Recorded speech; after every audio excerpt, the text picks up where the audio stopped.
So now we're looking at the first form of government intervention, and this is a biggie. This is going to be looking at tax. Now this is very, very important because it's highly likely that one of the 25 mark essays is going to be based on government intervention.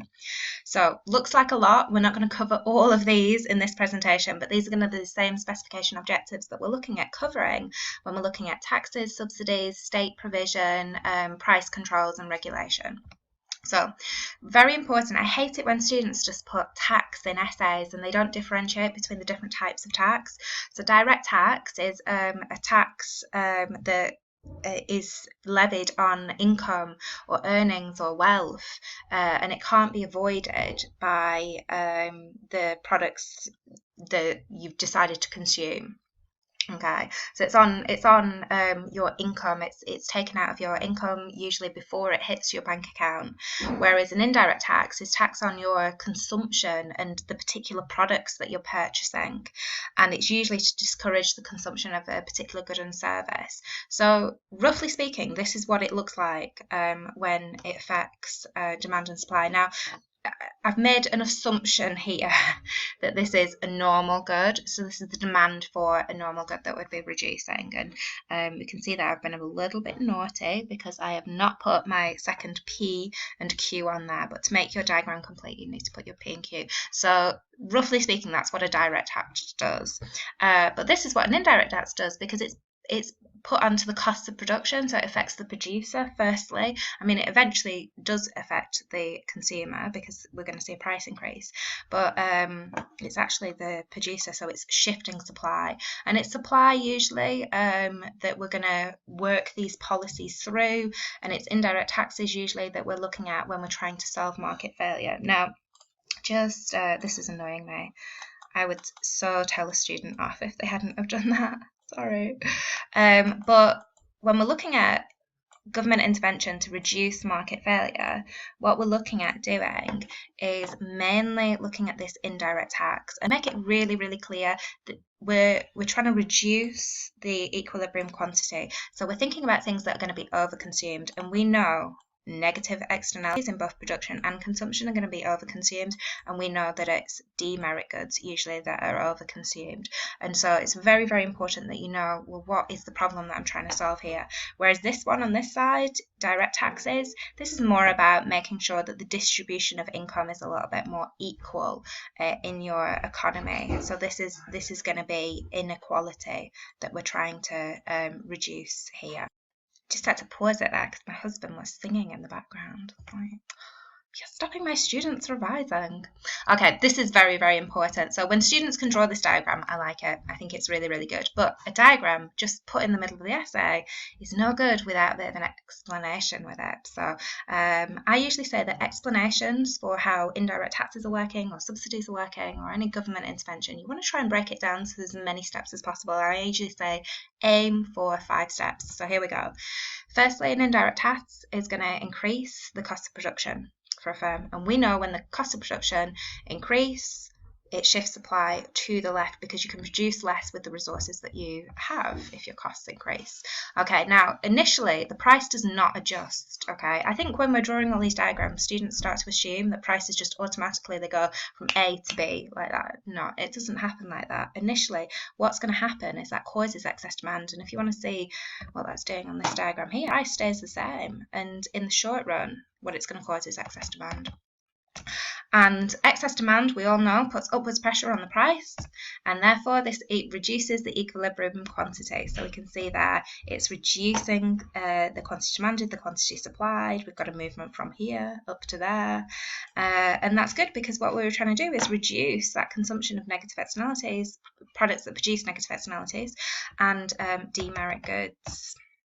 So we do need to know the benefits and problems of using indirect taxes to try and reduce market failure. So firstly, benefits.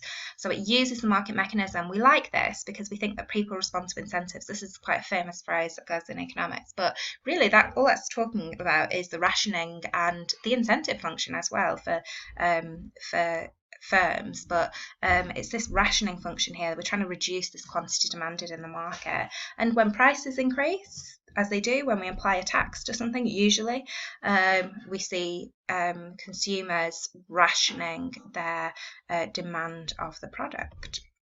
It also raises revenue for the government, and this can be used to subsidise alternatives. So if we're looking at reducing the consumption of drinks that are very high in sugar, such as this idea for this new sugar tax, maybe we could subsidise alternatives. So possibly maybe subsidising water fountains or the availability of water in some ways. That would be beneficial, because what we're trying to do is get people to switch their consumption from something maybe that's harmful to something that's less harmful.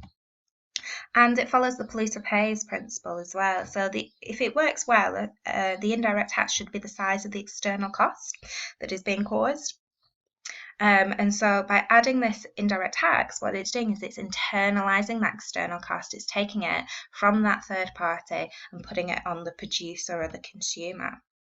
However, problems, it can make firms internationally uncompetitive, because taxes are usually set at a national level, whereas competition is international. So if you've got a country in the world imposing taxes on production, but other countries in the world are not imposing taxes on the production that's happening in their countries, the final product of the producers, where they're in a country where they're not imposing taxes, is going to be a lot cheaper than the final product in a country where they are. So you think about the level of demand that they're getting, and think about, don't just kind of stop there, think about unemployment. And we've got this conflict now between these objectives. So do we want to reduce obesity and all the health related problems associated with the consumption of really sugary, high in sugar drinks, or do we want to ensure that we have high rates of employment in those industries? So there's a normative a judgment that has to be made.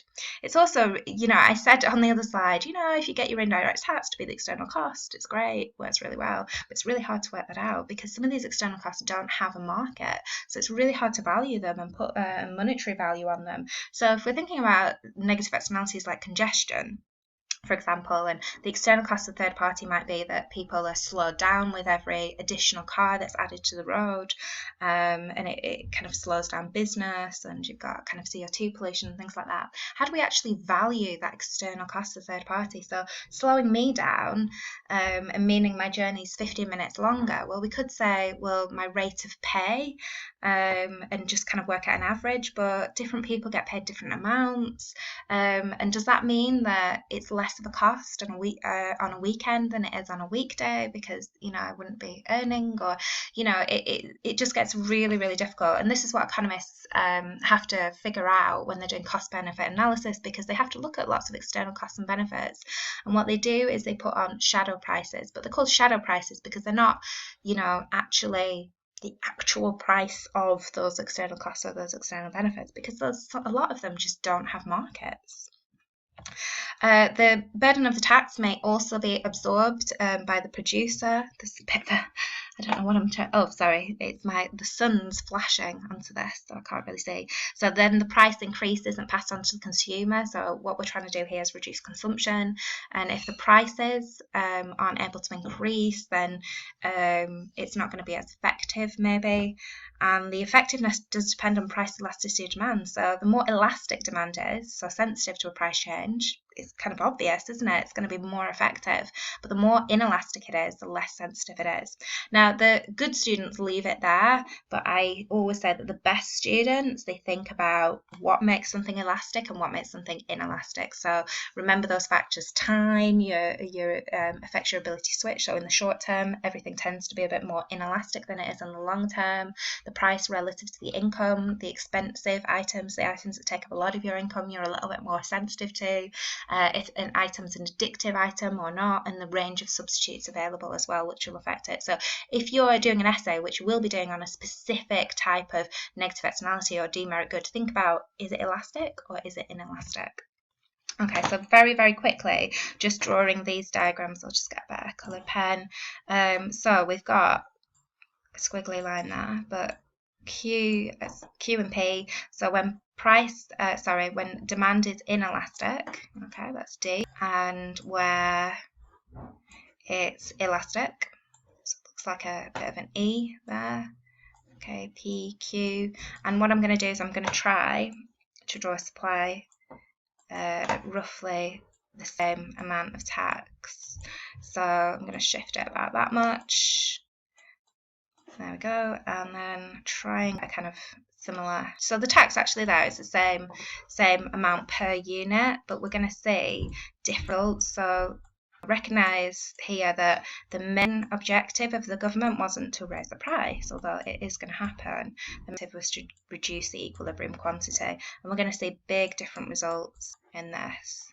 So here we go. It's much more effective if demand is elastic, sensitive to a price change. Kind of intuitively makes a lot of sense there. So alternatives to overconsumption or overproduction would be we could have regulation, bans, quotas, maybe fines possibly as well. We could provide education and information if it's something like a demerit good or such where people just are unaware of the effects that they're having on other people. Or we could maybe use minimum prices and set a price that's above the equilibrium quantity. But I'll go over those in videos that follow because there are problems with those as well. But what's really important is that you're looking at the cases for and against the government intervention, the specific tools as well that they're using.